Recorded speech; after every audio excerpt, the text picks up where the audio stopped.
ఈరోజు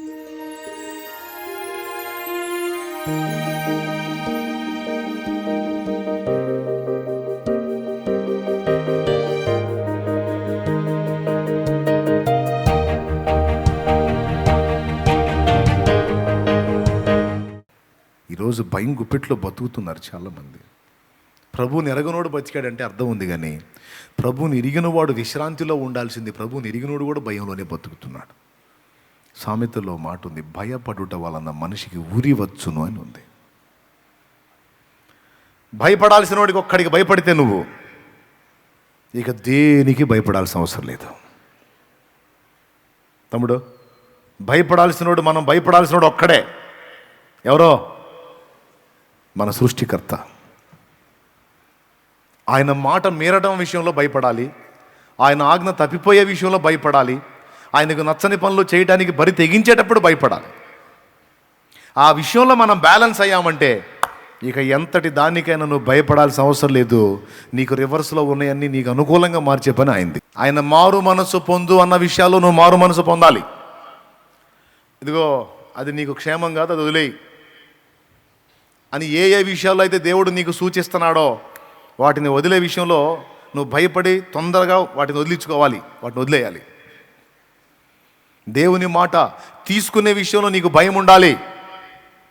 దేవుని మాటను నెరవేర్చే విషయంలో భయంగా నువ్వు ఆ పాయింట్ని గుర్తుపెట్టుకొని నెరవేర్చాలి. ఎందుకంటే ఆయన నీకు కీడు చెప్పడు.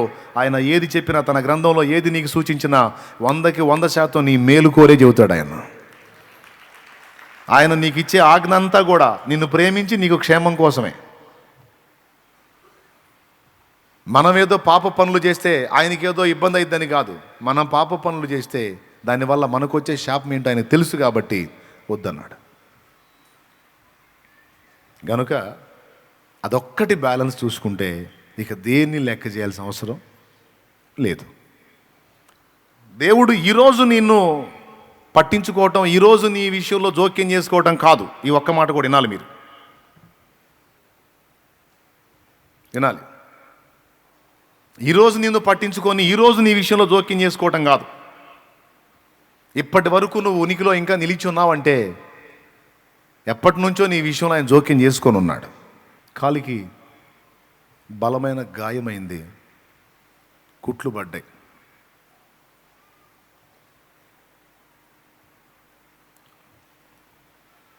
ఓ పెద్ద ఆయనకి ఆసుపత్రికి వెళ్ళాడు. వినండి, ఆసుపత్రికి వెళ్ళాడు. డాక్టర్ గారు కుట్లేసి, ఫలానా రోజు రండి, కుట్లు ఓపెన్ చేస్తాను అన్నాడు. ఆ రోజు రానే వచ్చింది. వెళ్ళాడు ఈ పెద్ద ఆయన. కుట్లు ఓపెన్ చేస్తాను సార్, ఉండండి అన్నాడు డాక్టర్ గారు. చూస్తున్నాడు. ఈలోపు వేరే పేషెంట్లు వస్తే వాళ్ళతో మాట్లాడుతున్నాడు. ఈయన తడవకోసారి వాచ్కి వెళ్ళి చూస్తా, అది ప్రొద్దుటి సమయం. తడవకోసారి వాచ్కి వెళ్ళి చూస్తా డాక్టర్కి వెళ్ళి చూస్తున్నాడు. కొంచెం సమయం అయిన తర్వాత డాక్టర్ గారు అడిగాడు, సార్ మీరు ఎక్కడికైనా వెళ్ళాలా, మీకు అర్జెంట్ పని ఏదన్నా ఉందా అని. అంటే ఇప్పుడు కుట్లు తీస్తానన్నారు కదా, పెద్ద వేరే అంటే మీరు ఇంకా ఎక్కడికైనా వెళ్ళాలంటే వేరే వైద్యుడి దగ్గరికి, వేరే ఆసుపత్రికి వెళ్ళేది ఏమీ లేదు, కానీ ఒక్క ఆసుపత్రికి మాత్రం వెళ్ళాలి. అక్కడ మా అబ్బాయి ఉన్నాడు, ఆ ఆసుపత్రిలో వాడితో కలిసి బ్రేక్ఫాస్ట్ చేయాలి. అంటే ఉదయకాలపు ఆహారం తీసుకోవాలి వాడితో వెళ్ళి, వాడితో కూర్చొని. ఎందుకు సార్ మీరు వెళ్ళకపోతే తినడా? లేదు, వానికి ఈ జ్ఞాపక శక్తి ఉండదు, మనుషుల్ని గుర్తుపట్టరు, అందుకని నేను వెళ్ళి వాడిని పలకరించి ఆ ఆహారం వానితో కలిసి తినాలి. అక్కడ ఉన్నోళ్ళు పెడతారు, కానీ నేను వెళ్ళి వానితో కూర్చొని తినాలి. అంతే సార్, ఇంకేం లేదు. మీరు కుట్లు ఓపెన్ చేస్తే నేను వెళ్తాను. మిమ్మల్ని గుర్తుపట్టని కొడుకు అంటున్నారు, ఆయన దగ్గర పోయి కూర్చొని తింటున్నాను అంటున్నారు. కొంచెం మీకు ఇబ్బంది అనిపించట్లేదా? ఎటుగుడి ఆసుపత్రి నుంచి బయటకు వచ్చిందాక మీ ఇంటికి వస్తాడు కదా, అప్పుడు మీతో కూర్చోబెట్టుకొని తినొచ్చు కదా. ఇప్పుడు పని కట్టుకొని అక్కడికి పోయి అంటే అతను చెప్పాడు, నేను ఈ పని 2-3 రోజుల నుంచి చేయట్లా, గత 5 సంవత్సరాలుగా నేను ఇదే పని చేస్తున్నాను. ఈరోజు బ్రేక్ పడేటట్టుంది, అందుకని మీరు త్వరగా కుట్లేస్తే వెళ్తాను అన్నాడు. ఎన్ని సంవత్సరాలు? 5 సంవత్సరాలుగా తనను గుర్తించినటువంటి వ్యక్తి దగ్గరికి వెళ్ళి ఆ వ్యక్తితో గడుపుతున్నాడు, ఆ వ్యక్తితో మాట్లాడుతున్నాడు, ఆ వ్యక్తి బాధ్యతలు చూస్తున్నాడు, ఆ వ్యక్తి బర్డెన్ భరిస్తున్నాడు, అతనికి సంబంధించినవన్నీ కడుతున్నాడు. ఎన్ని సంవత్సరాలుగా? 5 ఏళ్ళుగా. గుర్తుపట్టే కొడుక, గుర్తుపట్టని కొడుక? ఇది ఎట్లా సార్ అంటే, ఏం చేద్దాం సార్, నేనెవరో వాడికి తెలియదు, కానీ వాడెవడో నాకు తెలుసు కదా అన్నాడట. నేనెవరో వాడికి తెలీదు, కానీ వాడెవరో నాకు తెలుసు. ఈ మాట అర్థమైతే యేసు ప్రభుని ఎరక్క ముందు కూడా ఆయన నిన్ను వెన్నంటి ఉన్నాడని నీకు అర్థమైతే, ఆయన నిన్ను గుర్తించలేదు, ఆయన్ని పట్టించుకోలేదు, ఆయన వదిలిపెట్టేసి దేనివైపో మరి దేనివైపో చూస్తా తిరుగుతూ ఉన్నావు. ఆయన నీ మీద కోపడలా, నిన్ను నాశనం చేయలే. అర్థమైందా? ఏనాటికైనా నువ్వు ఆయనకెళ్ళి చూస్తావు, ఆయనకెళ్ళి తిరుగుతావు, ఆయన గుర్తుపడతావని నిరీక్షణతో సంవత్సరాలు భరించాడు నిన్ను నన్ను. నేను ఆయన వైపు తిరిగి ఆయన గుర్తించేటప్పటికీ దాదాపు నాకు 20 సంవత్సరాల ప్రాయం వచ్చింది. మా నాన్న ఆయన వైపు తిరిగేసరికి మా నాన్నకి ఇంచుమించు 70 ఏళ్ల వయసు వచ్చింది. 70 ఏళ్ల వయసులో ఆయన జీవం గల దేవుణ్ణి తెలుసుకున్నాడు మా నాన్న. అంటే నా కోసం 20 ఏళ్ళు నిరీక్షించాడు, నా తండ్రి కోసం 70 ఏళ్ళు నిరీక్షించాడు యేసయ్య. ఈరోజు ఇక్కడ కూర్చున్న మీకోసం ఇప్పటికి ఎన్ని సంవత్సరాల నుంచి నిరీక్షిస్తున్నాడో. మీకు ఆయన తెలియపోయినా, మీలో కొందరికి ఆయన తెలియపోయినా, మీరు ఆయనకి బాగా తెలుసు. ఎందుకంటే మిమ్మల్ని, నన్ను, మనల్ని అసలు నిర్మించిన వాడే ఆయన కదా, మనల్ని అసలు ఉనికిలోకి తెచ్చినవాడు ఆయన కదా. అందుకే మనం ఎరగకపోయినా ఆయన మనల్ని ఎరుగును గనుక వెంటాడాడు, ఎన్నో ఉపద్రవాల్లోంచి కాపాడాడు. మరి ఇప్పుడు చెప్పండి, కృతజ్ఞతలు చెప్పాలా లేదా? ఈరోజు అర్థమైంది. ఈరోజు కాపాడుతున్నాడు అనుకుంటున్నావు నువ్వు, ఈరోజు అన్నం పెడుతున్నాడు అనుకుంటున్నావు, ఈరోజు ఆశలు తీర్చాడు అనుకుంటున్నావు. నువ్వు పోయి ఊరు బయట ఉన్న ఒక చెట్టుకు సలాం చేసి వస్తే ఇక్కడ నీ కార్యం జరిగింది, చెట్టు చేసిందని నువ్వు అనుకుంటున్నావు. కాదు, ఆయనే చేశాడు నీకు కార్యాలన్నీ. నా కుమారుడు ఉన్నాడండి, వాడికి మైండ్ పనిచేయదు, వాడు ఆకలి అవుతుంది వాడికి. ఊరు బయటికి వెళ్ళి చెట్టు దగ్గర కూర్చొని చెట్టుకెళ్ళి చూసి, నానా నాకు ఆహారం ఇవ్వా, నానా నాకు ఆహారం ఇవ్వంటున్నాడు. దేని అంటున్నాడు? చెట్టును అంటున్నాడు. మరి నేనేం చేయాలా? అరే కన్న తండ్రిని నేను దరిద్రుడా, నన్ను పక్కన పెట్టి నువ్వు ఎక్కడో ఊరు బయట చెట్టు దగ్గర పోయి చెట్టు నాకు ఆహారం పెట్టు నాన్న అని దాన్ని అంటావు. పనికి మాలినోడా, నీకు తిండి పెట్టిందని నేను అంటానా? ఆ చెట్టు దగ్గరికి వెళ్ళి వాడు నానా ఆకలి అవుతుందంటే చెట్టు కదలదు, కానీ ఎవరు కదులుతారు? కన్న తండ్రి అయినా నా గుండె కదిలిద్ది. అవసరమైతే నేను తెచ్చి వాడికి అన్నం పెట్టుకుంటా, నేనే పెడతా. అడిగింది ఎవరినే? కానీ వాడేమనుకుంటాడు తెలుసా? నేను చెట్టుని అడిగాను, చెట్టు నాకు పెట్టింది అనుకుంటాడు. కానీ చెట్టు పెట్టిందా? హలో, చెట్టు పెట్టిందా? కొంతమందికి ఇది ఒకటి ఉంటుంది, నేను అక్కడికి పోతే నాకు అక్కడ సాయం అయింది, అందుకని అక్కడే ఫిక్స్ అయిపోయానని. ఓరి పిచ్చోడు, అక్కడైనా ఎక్కడైనా ఎక్కడైనా నేను చెప్పిన సామెత ప్రకారం నిర్జీవమైన దాని దగ్గరికి వెళ్ళి నువ్వు నమస్కారం చేస్తా కూర్చుంటే, సంస్కారం ఎరిగిన యేసయ్య నీకు బ్రెయిన్ పని చేయట్లేదని ఆయన నీలాగా పిచ్చి చేష్టలు చేయలేదు. కానీ నువ్వు ఒక చెట్టు దగ్గరికి వెళ్ళి సాయం చేయంటే నీ మనసును ఎరిగి, చెట్టు నీకు హెల్ప్ చేయ తెలుసు ఆయనకి, ఆయనే నీకు వచ్చి సాయం చేశాడు. నువ్వు చెట్టును అతుక్కొని ఫిక్స్ అయిపోయావు. చేసింది చెట్టు కాదు, కనికరం చూపిన ప్రభు, సృష్టికర్త, ఆయన చేశాడు హెల్ప్. ఇన్నాళ్ళకి తిరిగావు ఆయనకి వెళ్ళి, ఇక నిలబడని చెబుతున్నా నేను అందరికీ. ఇప్పుడు సరిగ్గా నీ మనోనేత్రాలు వెలిగించబడ్డాయి, రావాల్సిన రూట్లోకి ఇప్పుడు వచ్చావు, ఇన్నాళ్ళకు వచ్చావు, ఇక నిలబడమని చెబుతున్నాను నేను. ఆయన ఎవరో నీకు తెలియదు, కానీ నువ్వెవరో ఆయనకు తెలుసు.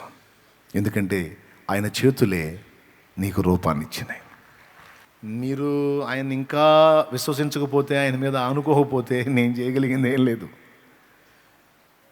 ఈ రోజు నుంచి మీరు చేయాల్సిన పని అదే. నిన్నటిని బట్టి ఏం చేయాలి చెప్పండి, పెద్దగా చెప్పండి. కృతజ్ఞతలు చెప్పాలి.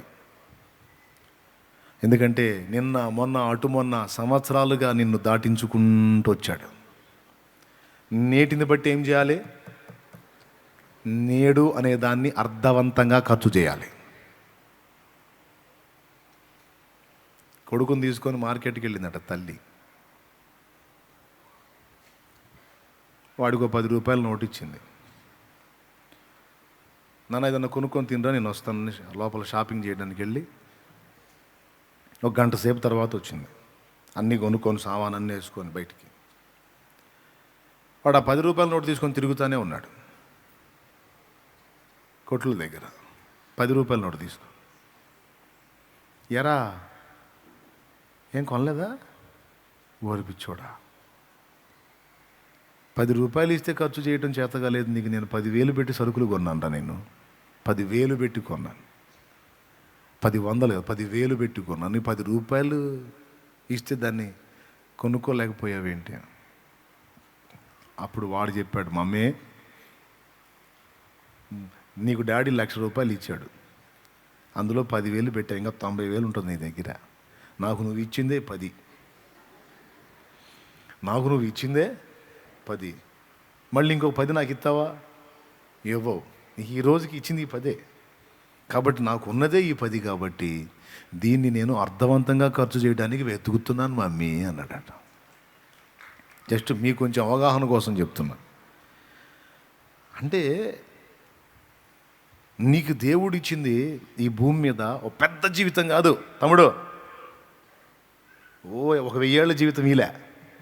అది మేతుషాల ఆదాం వాళ్ళకి ఇచ్చాడు. మేతుషాల 969 సంవత్సరాలు బతికాడు.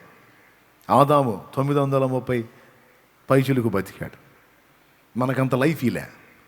వాళ్ళకి 950 ఇస్తే మనకి 90 సంవత్సరాలు కూడా ఇలా. అర్థమైందా? ఆ 90 ఏళ్ళు కూడా అడిగైతే ఆడబోతామో అనుమానం. స్తోత్రం. అయిపోయి లైవ్ అంటే టోటల్గా రాకడ దగ్గరికి వస్తుంది.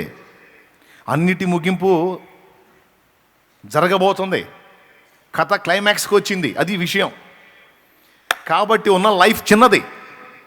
ఆ చిన్నది కూడా నీటి మీద బుడగలాగా ఎప్పుడు పుట్టుకుమంటదో తెలియదు. ఈ నడుస్తున్న ఈ సంవత్సరంలో ఎవరు ముగింపు తీసుకుంటారో, ఎవరు ఇంకా కొన్ని సంవత్సరాలు చూస్తారో తెలియదు. గ్యారెంటీ ఏమైనా తెస్తారా? నో. కాబట్టి రేపటిని గురించిన భరోసాలు, రేపటిని గురించినటువంటి హడావుళ్ళు, ఏదో ఆశలు వద్దు. ఏ నాటికి ఆ నాటికి చాలని. రేపు ఉంటే రేపు దేవుడు చూసుకుంటాడు. ఈ రోజును అర్థవంతంగా ఖర్చు పెట్టండి, కొంచెం తెలివి తెచ్చుకోండి అని చెప్పి మళ్ళొక్కసారి రెట్టిస్తున్నా. తెలివైన వాళ్ళు కాస్త చదువుకున్న వాళ్ళే కాదు, చదువు లేని వాళ్ళకు కూడా కొంతమంది తెలివితేటలు ఉంటాయి, కాస్త విషయాన్ని గ్రహించే శక్తి ఉంటుంది. అలాంటి వాళ్ళు కూడా తీసుకుంటారని చెప్తున్నాను నేను. ఇక సోదరుల సంగతి నాకు తెలియదు. మీ జీవితాలని అర్థవంతంగా ఖర్చు పెట్టండి. నిన్నటిని బట్టి దేవునికి స్తుతి చెప్పండి, కృతజ్ఞతలు చెప్పండి. ఈరోజు దేవుడు నీకు ఇస్తే ఈ రోజుని ఎలా దేవుని కొరకు వాడాలో, బాధ్యతలు ఎలా నెరవేర్చాలో దృష్టి పెట్టండి. ఇక రేపటి సంగతి ఏంటంటే, రేపు నా ప్రభువు ఉన్నాడుగా, రేపటి సంగతి ఆయన చూసుకుంటాడు. నిన్నటికున్న దేవుడు, ఈ రోజుకున్న దేవుడు రేపటికి కూడా ఉంటాడు. కాబట్టి ఇక రేపటిని గురించి నేను గాబరా పడను. రేపటి సంగతిని ఆయనే చూసుకుంటాడు. నిరీక్షణ ఉంచుతా, విశ్వాసం ఉంచుతా. నిజంగా అలా నువ్వు భరోసా ఉంచావనుకో, దేవుడు ఫుల్ హ్యాపీ. జోక్ కాదు. నువ్వు నిజంగా అలా భరోసా ఉంచితే ఆయన మీద చాలా సంతోషపడతాడు. ఇదే కదా నేను చెప్తుంది నీకు అంటాడు. ఇలా ఉండాలి, నువ్వు ప్రశాంతంగా ఉండాలి, నువ్వు హ్యాపీగా ఉండాలి, నువ్వు సంతోషంగా ఉండాలి. నేను నీలో అదే చూడాలి. నువ్వు అలజడిలో ఉంటే, నువ్వు కలవరంలో ఉంటే, నువ్వు భయంలో ఉంటే బాధపడతాడు. ఎందుకంటే నువ్వు ఆయన్ని అవమానపరిచినట్టు. నీకు తెలియకుండానే నువ్వు టెన్షన్ పడి, భయపడి, ఒత్తిడికి గురై నువ్వు ఆయన్ని నమ్మట్లేదు అని రుజువు చేస్తుంటావు. నువ్వు భయపడ్డ ప్రతిసారి, టెన్షన్ అయిన ప్రతిసారి, ఒత్తిడికి గురైన ప్రతిసారి, ఆందోళన పడిన ప్రతిసారి, విశ్వాస విషయంలో బలహీనుడు అని, బలహీనరాలు అని నువ్వు రుజువు చూపించి దేవుణ్ణి బాధ పెడుతున్నావు. నేను దేవుణ్ణి అట్లా బాధ పెడుతున్నాను. మనం అలా ఉండొద్దు అంటున్నాడు దేవుడు. అలజడి వద్దు, కలవరం వద్దు, భయం వద్దు, నిబ్బరము కలిగి ధైర్యంగా ఉండు. రేపటికి నేనున్నాను.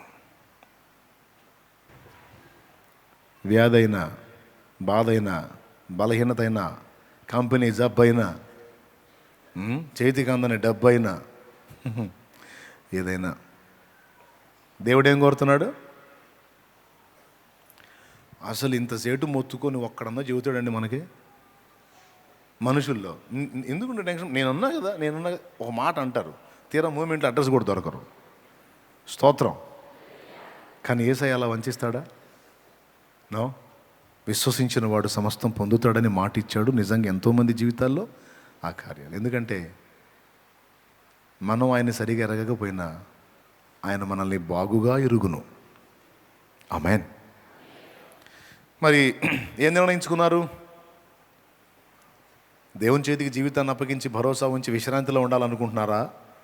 ఇంకా మీ బరువులు మీ నెత్తినే పెట్టుకొని భయం గుప్పెట్లో బతకాలనుకుంటున్నారా? మనుషులు నిన్ను పక్కన పెట్టిన ఆయన నిన్ను పక్కన పెట్టాడు. మనుషులు నిన్ను విసర్జించినా ఆయన విసర్జించాడు. మనుషులు నిన్ను మోసగించిన ఆయన మోసగించడు. నువ్వు మనుషుల్ని కాదు, మనుషుల్ని సృష్టించిన సృష్టికర్త అయిన ప్రభువుని నమ్ము. ఆయన మీద ఆధారపడు. ఇక నుంచి నీ జీవితాన్ని ఆయన చేతికి అప్పచెప్పు. చేసిన పాపాలు చాలు, బతికిన రోత బతుకు చాలు. కనీసం ఇక నుంచి అయినా ఆ దరిద్ర బతుకు వదిలేసి క్రొత్త జీవితాన్ని మొదలుపెట్టు. బాగుపడతావు, మనశ్శాంతి పొందుతావు. ఆశీర్వాదకరమైన సంవత్సరాలు చూడబోతున్నావు నువ్వు. ఆశీర్వాదకరమైన సంవత్సరాలు చూడబోతున్నావు. నీ జీవితాన్ని సరిదిద్దుకొని, నూతనపరుచుకొని, ఒక క్రొత్త ప్రారంభాన్ని మొదలు పెట్టడానికి దేవుడు నీకు అద్భుతంగా అవకాశం ఇచ్చాడు. ఇక్కడ విశ్వాసులైన వాళ్ళు కూడా కలవరపడొద్దు, భయంలో బ్రతకొద్దు. నువ్వు భయపడిన ప్రతిసారి, కలవరపడిన ప్రతిసారి దేవుడిని అవమానపరుస్తున్నావు. నువ్వు కృంగిపోయిన ప్రతిసారి, కలత చెందిన ప్రతిసారి ప్రభువుని బాధ పెడుతున్నావు. ఆ పరిస్థితిలోకి రావద్దు. నీకు దేవుడు ఉన్నాడు, యేసయ్య ఉన్నాడు. నిన్ను ప్రేమించి నీ కోసం ప్రాణం పెట్టిన ప్రేమామూర్తి ఉన్నాడు నీకు. నువ్వు దిక్కులేని వ్యక్తివి కాదు, నువ్వు గతిలేని వ్యక్తివి కాదు. నువ్వు యేసయ్య బిడ్డవి, ఆయన కుమారుడివి, ఆయన కుమార్తెవి. జీవం గల తండ్రికి కుమారుడివి, కుమార్తెవి నువ్వు. ఒట్టి మాటలు కాదు, నేను పరిశుద్ధ గ్రంథంలో ఉన్న సత్యం చెప్తున్నాను. నేను దేవుని వాక్యం ఏం చెప్పింది అది చెప్తున్నాను. నేను